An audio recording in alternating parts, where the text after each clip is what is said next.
은퇴 설계를 잘해서 은퇴 후 한 달에 월천 찍는 전 MBC 뉴 논스톱 우리 김민식 PD님이십니다. 아유. 반갑습니다. 최근에 이제 화제가 된 게 월천 거사. 요즘 이제 예, 요런 말이 좀 있잖아요. 한 달에 월천이 들어오게 은퇴 설계를 미리 해 놓으신 거죠. 예, 그래서 또 굉장히 화제가 됐었습니다. 아니 근데 이게 언제 퇴사를 하신 겁니까? 2020년에 퇴사했고요. 그때 코로나 터지고 막 다들 시작한 지 얼마 안 좀 됐을 때. 어려울 때 네. 회사에서 대규모 구조조정을 했고 올해 일한다고 더 잘할 수 있을 어떤 그런 자신감이 없기도 했었고요. 그래서 나왔죠. 이게 이제 은퇴 6년이 지났는데 지금 반대로 가장 행복한 은퇴자가 아닐까 하는 생각이 드는데 좀 어떻습니까? 회사 후배들을 만나면 이제 가끔은 제가 사려고 네. 이렇게 지갑을 꺼내면 아이들이 말리죠. 형, 그냥 월급 받는 제가 살게요. 그렇죠, 그렇죠. 그럼 제가 야, 나 연금술사야. 나 연금 받아서 술 사는 사람이야. 걱정하지 마. 과연 어떻게 은퇴 설계를 했길래 김민식 PD 무슨 투자에 성공을 했나? 예를 들면 최근 들어 뭐 장이 좋은데 어디에 했다가 이렇게 됐나? 은퇴 설계를 어떻게 하셨나? 이게 또 궁금해하시는 분들 굉장히 좀 많을 것 같습니다.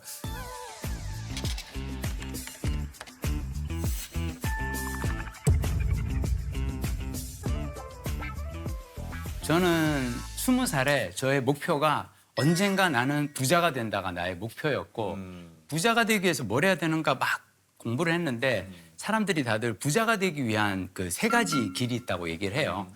벌고 모으고 불리고 이게 소득, 저축, 투자거든요. 네. 근데 저는 깨달은 게 이거 앞에 아주 중요한 뭔가가 있다는 걸 저는 깨달았어요. 20대. 그게 뭐냐면 아끼는 거예요. 절약. 20살에 제가 서울 올라와서 막 다양한 일을 하면서 깨달은 게 돈을 버는 건 내 뜻대로 안 돼요. 타인의 욕망을 충족시켜줘야 가능한데 그렇죠. 돈을 아끼는 건 내 욕망만 절제하면 되더라고요. 그래서 벌고 모으고 불리는 것보다 사실은 20대에 가장 중요한 건 아끼는 습관을 기르는 거고 야, 30대에는 내 몸값을 올려서 어떻게 하면 회사에서 직장에서 인정받고 내 급여를 올릴 수 있을까 그 노력을 하고 40대에는 이제 포트폴리오를 짜야 돼요. 이제 다양한 어떤 그 수입을 만들 수 있는 출구를 만들어둬야 되고 90년대는 뭐 주식이니 코인이니 뭐 이런 오직 저축이었어요. 저축이에요. 네. 그리고 부자가 되는 방법은 아주 간단하다. 버는 것보다 쓰는 게 작으면 된다. 근데 버는 것과 쓰는 것의 격차가 크면 클수록 빨리 부자가 된다. 내 조금이라도 젊은 나이에 빠른 나이에 부자가 되고 싶다면 무조건 월급 받으면 다음날 저축부터 하고 남은 돈으로 생활하라. 근데 그때 90년대 제가 읽은 책에서 이상적인 저축액의 비율이 50%였어요. 그러니까 수입의 반을 저축. 수입의 반을 저축하라. 이 얘기 들어본 것 같아요. 부자가 되는 책도요. 책들이 다 달라요. 그쵸. 근데 그 여러 권에서 공통적으로 하는 얘기는 뭐냐면 일단 아끼라예요. 36에 개인 연금에 가입을 하셨다고 그래요. 네. 이 당시만 해도 이런 연금에 30대에 가입을 한다? 드물죠. 드물죠. 사실 제가 일하느라고 결혼이 좀 늦었고요. 그래서 첫 딸이 태어났을 때 딸아이가 너무 예쁜 거예요. 내가 이 아이를 위해서 내가 해줄 수 있는 아빠로서 얘에게 줄 수 있는 최고의 선물이 뭘까? 딱 생각해 보니까 나의 노후가 여유로운 거더라고요. 너 아빠 용돈 줄 생각하지 말고 그냥 네가 하고 싶은 일 하면서 살아.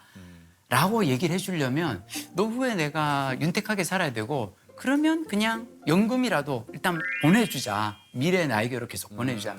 저는 사실 재테크란 잘 버는 30, 40대의 내가 미래의 70, 80대의 나를 위해서 소득의 일부를 보내주는 게 저는 자산 관리라고 생각하고요. 아니 그러니까 이렇게 참 저축을 하면서 한편으로는 생활이 조금 좀 빡빡하지 않았을까 좀 이런 생각도 드는데 좀 어땠습니까? 빡빡하다고 느껴본 적이 없는 게 저는 살면서 뭔가가 사고 싶었던 적이 단 한 번도 없어요. 아니 왜냐하면 어차피 저는 돈 한 푼 안 쓰고도 즐겁게 살 수 있는 그런 삶의 기술들을 20대 때 도서관 가서 책 읽고 자전거 타고 한강 다니고 돈 쓰면서 되게 즐거워하시는 분들이 있더라고요. 막 이렇게 맞아요. 인스타에 막 보면 나 이번에 새로운 상품 뭐 샀어요. 샀어. 우리 동네에 새로 생긴 핫플레이스예요. 저는 되게 물론 부러워요. 아 그러니까 아유 좋으시 아이 그런 사람도 저는 그런 부럽지 않으시고 부럽지 않으시잖아요. 아, 근데 예리하죠. 아, 진짜. 솔직히 부럽지 않잖아요. 아니요, 솔직히 얘기해요. 저는 제가 자본주의의 적이라고 생각해요. 저 같은 사람만 있으면 자본주의는 굴러갈 수가 없어요. 욕망을 가지고 막 뭔가 신상품이 나왔을 그렇죠, 때마다 그렇죠. 사고 싶은 이게 있어야 자본주의 굴러가는데 무엇을 샀을 때 기쁜 것보다 저축액이 늘어나는 게 너무 기뻐요. 기뻐. 너무 그러니까 기뻐요. 그런 게 저축액 있어요. 늘어나는 게. 그냥 내 저축액과 매달 300씩 나오는 연금액만 보고 있으면 마음이 허할 리가 없는데. 아니 6년 된 폰이 잘만 돌아가는데 그러니까 배터리가 불어서 터지지만 않으면 저는 계속 들고 다녀요. 그냥. 아 혹시나 해서 뭘 부귀영화를 누리겠다고 이렇게까지 안 쓰고 나를 이런 생각도 좀 들 때가 있지 않을까. 자 이럴 때 기가 막히게 저는 30년 후에 김민식이 나타나요. 아 그래서요. 제가 이를테면 이제 갑자기 한 300만 원 인센티브가 딱 나와요. 나와요. 그러면 그래 이 돈 가지고 어디 간만에 가족 여행을 한번 가볼까? 그렇지. 막 그럴 때 70대 김민식이 나타나서 야 그 돈 놔주라 너는 다음 달에도 월급 나오잖아. 야 나는 70 넘으니까 월급은 안 들어오고 돈 나갈 땐 너무 많아. 놔주라. 그래서 저는 항상 제가 생각지 못한 목돈이 들어오거나 보너스가 들어오면 그대로 30년 후에 저에게로 그냥 그대로 드리는 거죠. 아, 제가 요즘 또 진심인 게 저는 건강 관리거든요. 건강 관리 중요하죠. 제가 진짜 돈 쓰는 거 정말 싫어하는데 7만 원 시간당 7만 원 내고 PT 받고 막 그래요. 막 트레이너께서 너무 빡시게 굴려가지고 아파요. 가기 싫어요. 그럴 때 또 80 먹은 김민식이 나타나서 가주라. 네가 50대 때 가서 막 PT하고 막 이래야 내가 80에 친구들이랑 맛있는 거 먹으러 다닐 거 아니니. 항상 30년 후에 김민식이 나타나서 제가 이렇게 약해질 때마다 마음이 약해질 때마다 다잡게 만들어주고. 다시 다잡게 만들어주죠. 한번 저희 그 방송계 쪽에도 이런 좀 그 폭풍이 한번 몰아친 적이 있어요. 이직 맞아요. 새로운 맞아요. 방송사가 생기고 맞아요, 막 맞아요. 그때 좀 제안을 좀 받으신 적이 있다고요. 그때 이제 회사 선배님이 다른 방송사 사장으로 가신 거예요. 그래서 그 사장님이 네가 우리 방송사로 오면은 너 하고 싶은 거 마음껏 하게 해줄게. 기회 줄 테니까 옮겨. 딱 그러시는 거예요. 근데 제가 딱 말씀 중에 제가 그래요. 선배님 죄송한데 제가 스카우트 조건을 듣지 않은 상태에서 여기서 노를 하겠습니다. 혹시라도 제가 금액을 듣고 노를 하면 이놈 새끼도 혹시 돈이 좀 부족해서 그러나 선배님이 오해하실까 봐. 봐. 저는 MBC를 나갈 생각이 전혀 없습니다.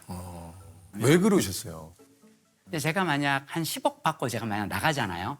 그러면 그 돈값을 해야 돼요.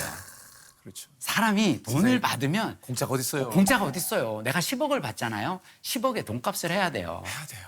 근데 내가 나를 아는데 저는 솔직히 말씀드리면 막 그렇게 스케일 큰 대작을 연출을 해서 막 회사에 떼돈을 벌어다 주는 그런 PD가 아니에요. 저는 그냥 로맨틱 코미디, 저예산 코미디를 만드는 사람이고 자, 저예산 코미디를 만들어서 10억 값을 하려면 오래 일해야 되잖아요. 근데 저는 너무 나이 들어서까지 50, 60 넘어서까지 일하는 건 힘들지 않을까 생각했었거든요. 그러니까 이게 자기 객관화. 이게 사실은 스스로도 늘상 많이 생각을 하는데 이렇게 냉철하게 잘 안 돼요. 왜냐하면 김민식 PD님 아까 얘기 드렸잖아요. 그렇게 빨리 은퇴를 하셨나? 네, 그렇죠. 네. 아니 조금 더 다니시려고 했으면 다닐 수 있었잖아요. 그렇죠. 근데 네. 제가 항상 그 후배들에게 얘기하는 게 있습니다. 많은 사람들이 사람의 실력이 세상의 움직임, 세상을 아는 것이 실력이라 생각하는데 나는 진짜 실력은 자신을 아는 거라고 생각한다. 내가 어떤 일을 할 때 즐거운 사람인가? 나는 무엇을 할 때 잘하고 이런 건 나는 좀 약해. 나 자신을 파악하는 게 저는 제일 중요하다고 생각하고요. 그래서 이걸 깨닫고 나니까 그냥 2020년에 회사에서 구조조정 소식이 들려왔는데 그렇다면 그냥 나가서 도서관 가서 읽고 싶은 책 마음껏 읽고 내가 좋아하는 서울 둘레길 산책로 걷고 자전거 타고 한강 나가서 그냥 계절의 변화를 느껴도 좋은 삶이 아닐까 생각하고 나온 거죠. 어떻게 보면 미래를 보고 준비해왔던 이 노후의 어떤 든든함. 나의 계획이 있었으니까 사실은 이런 고민의 순간, 굉장히 힘든 순간에 과감한 결단을 내릴 수 있었던 것 같아요. 그러니까 PD로 근무를 하실 때도 그렇고 인생 이모작에 대한 준비를 계속 하셨대요. 그러니까 책을 읽고 작가님으로서의 글을 또 계속 또 쓰시고 강연도 하시고 그렇다 보니까 연금이 월 300에 강연료와 인세가 월 700 합쳐서 딱 1,000만 원이라고 지금 얘기를 들었거든요. 그 김민식 PD님 얘기하시고 보니까 강연 진짜 잘하실 것 같아요. 여기저기서 요즘 그 김민식 PD님 찾는 데 굉장히 많을 것 같은데요. 이게 제 인생이 망했기 때문에요. 제가 망했기 때문에 제가 강연 소재가 엄청 풍부해요. 엄청날 것 엄청 같아요. 풍부해. 엄청나. 제가 전공이 망했기 때문에 어쩔 수 없이 먹고 살기 위해서 영어 공부를 하다 보니까 이제는 영어 학습법 강사를 또 하고 있고요. 그리고 PD로 곧 잘릴 것 같다라는 그런 예감을 받고 제가 2010년서부터 매일 아침 블로그에 한 편씩 글을 올린 거예요. 가장 반응이 좋았던 게 영어 학습법이었어요. 그래서 그걸로 이제 책을 내고 나니까 요즘 제가 도서관에서는 그 글쓰기로 인생 이모작하는 방법에 대한 글쓰기 강의를 또 다니고 있고요. 강의를 맨 처음 이제 강의 시장에 들어가게 된 건 중고등학교에서 진로 특강을 요청을 했었어요. 그 진로 특강 한다고 제가 딱 이렇게 가가지고 딱 교실 문 열고 딱 들어서 안녕하세요. MBC 김민식 PD입니다. 애들 바로 질문합니다. 손 들고 남자애들. 그래서 아저씨가 그 나영석 PD나 김태호 PD보다 더 잘 나가는 사람이에요? 애들은 뼈 때리는 질문을 해요. 그럼 제가 애들한테 얘기를 해주죠. 아니요. 나영석 PD나 김태호 PD가 저보다 훨씬 더 잘 나가요. 근데요, 여러분 그거 알아요? 그런 스타 PD들이 오늘 여기까지 와서 무슨 진로 특강을 하겠어. 그 친구는 지금 발리 가서 윤식탕 2 찍고 있어. 고등학교 진로 특강하러 올 시간이 없어요. 꿈이 뭐야? 정말 자기 객가나 쩔어요 지금. 아니 여기 계신 분들이 여기 왜 왔어? 방송인의 삶에 대해서 듣고 싶은데 PD가 와서 설명을 해주면 좋잖아. 근데 유명 PD들은 안 와. 바빠서. 방송사에는 아저씨 같은 덜덜이들이 있어요. 아니 PD가 아니 왜 덜덜이에요? 아니, 김민식 PD님이 아니 PD가 프로그램 맡았을 때 절대 저질러서는 안 되는 3가지 잘못, 3거지약이 있어요. 뭐예요? 시청률 저조, 제작비 초과, 광고 판매 부진. 이 3대 그랜드 슬램을 달성하고 어우 세계 너무 스트레스. 회사에 손해만 끼쳐. 그래서 이렇게 한가한 PD가 있어요. 그러니까 내가 오늘 여러분들을 만나러 온 거지. 나 개인적으로는 크나큰 불행이지만 여러분들에게는 다행한 일 아니야? 마음 열린다. 마음 열려. 예. 여기서 제가 이제 마음 열려요. 여기서 이 질문을 한 친구에게 제가 해주는 얘기가 있어요. 근데 방금 그 질문한 친구 혹시 친구 이상형이 있어요? 이 친구가 약간 쭈뼛쭈뼛하다가 저는 장원영이 제 이상형인데요. 오케이 친구가 장원영 씨가 이상형이야. 고등학교 졸업에 첫 소개팅에 나갔어. 어떤 여학생이 와서 앉아. 물어보는 거야. 제가 이상형이 장원영인데요. 혹시 본인이 장원영보다 더 이쁘다고 생각하나요? 요딴 질문을 하는 한 아마 친구는 평생 외롭게 살다가 고독사 할 가능성이 커 늙어서. 근데 내 비록 이상형은 장원영이지만 내 앞에 앉아있는 이 여학생이 나의 운명의 첫사랑 상대가 아닐까 생각하고 그 친구 이야기에 귀를 기울여 봐요. 네가 원하는 건 나영석이지만 오늘은 그냥 내 얘기 한번 들어보자. 그 친구 질문 하나 잘못했다가 그냥 파도가 그냥 얼굴을 한 3번 때리네.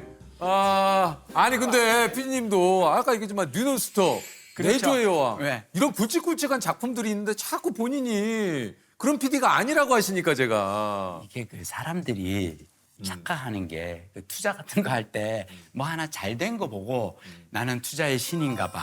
뭐 하나 잘 됐을 때 가지고는 하는데 그러면 안 되고 평균을 따져봐야 되고 그리고 안 됐을 때를 자꾸 생각을 해야 조심하게 되고 뭔가 미래를 위한 대비를 할 수가 있어요. 잘나는 것만 생각하면 안 돼요. 그러니까 이게 사실은 PD님을 오늘 지금 처음 만나서 이런 얘기를 들으면서 단순히 월천을 버시는 은퇴 설계를 잘하신 분이 아니라 참 정말 들으면서 그러니까 스스로 많이 또 참 생각하게 되는. 예. 이렇게 열심히 사시는 분이 굳이 그렇게 아니에요. 아니 그 어찌됐든 이제 연금 관련된 얘기를 해보면 퇴직연금은 만기 다 채워서 내년이 이제 그 만기가 되시는데 60세부터 수령을 하게끔 해두셨고 국민연금이 이제 이게 1년 누출 때마다 7.2% 증액이 그렇죠. 되니까 네. 70세까지 요거를 조금 늦춰 놓으셔가지고 개인연금 합쳐서 70대 그렇죠. 때부터 네. 월 500씩 추가로 나오신다. 그냥 아침에 눈 뜨고 살아서 숨만 쉬어도 매달 500이 나오는 게 저의 목표예요.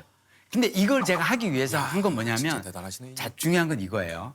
일을 못해도 적어도 생활에는 문제가 없게끔 개인연금 300을 만들어놨는데 제가 요즘 계속 책을 쓰고 매년 책 한 권씩 쓰다 보니까 인세도 들어오고 또 책 쓰고 강연 다니다 보니까 수입이 있잖아요. 그렇죠. 개인연금 300만 원 받은 거 다 퇴직연금에 넣고 있어요. 자, 그러면 퇴직연금을 60세부터 제가 월 400 정도 받게끔 지금 설계를 해놨거든요. 퇴직연금을 400씩 받으면 굳이 65세 국민연금 안 받아도 되잖아요. 그럼 국민연금을 70세로 미루는 거예요. 그러면 아까 재성님 말씀하신 것처럼 그러면 이게 한 36% 정도가 는단 말이에요. 그렇죠. 이게 정말 핵심인 거죠. 근데 많은 사람들이 제가 이제 그래서 저는 연금, 종신 수령하는 국민연금을 늘려가는 게 연금 재테크의 최고 핵심이라고 얘기를 하면 사람들이 얘기를 해요. 아니 국민연금 막 70세까지 미루지 말고 한 62세 정도 좀 땡겨서 받고 왜냐하면 빨리 갈 수도 있잖아. 빨리 가면은 넣어놓은 연금 다 못 찾았으면 아깝잖아. 아까워서 어떡해. 제가 얘기를 해요. 어차피 확률상 단명 아니면 장수거든요. 평균을 놓고 보면 단명 아니면 장수인데 정말 대단하시. 근데 생각해봐요. 단명은 여러분들이 걱정할 이유가 없어. 자산 관리에 있어서. 왜냐하면 단명이라는 건 뭐냐면 내가 번 돈을 다 못 쓰고 간다는 뜻이에요. 오히려 장수가 우리가 더 피해야 될 위험 요소죠. 내가 평생 벌고 모아놓은 돈을 다 썼는데 아직 수명이 10년, 20년 남아있고. 그래서 저는 단명의 리스크는 우리가 신경 쓸 필요가 없고 장수의 리스크를 대비를 해야 되는데 그러기 위해서는 자, 장수를 대비하기 가장 좋은 게 저는 국민연금 상품이라고 생각하고 그리고 여러분 국민연금을 늘리는 방법은 아주 간단해요. 국민연금 많이 붓는다고 많이 받는 거 아니에요. 오래 부어야 많이 받아요. 그래서 직장생활 오래 하시고 혹시라도 직장 안 다니시더라도 임의 가입으로 계속 넣으세요. 재테크 너무 열심히 하려고 하지 마세요. 여러분이 아무리 열심히 해도 국민연금관리공단의 그 연간 수익률을 못 당해요. 거기가 그 많은 돈을 그리고 그 어마어마한 그 이 전문가들이 그 엄청난 돈을 가지고 운용을 하는데 못 당해요.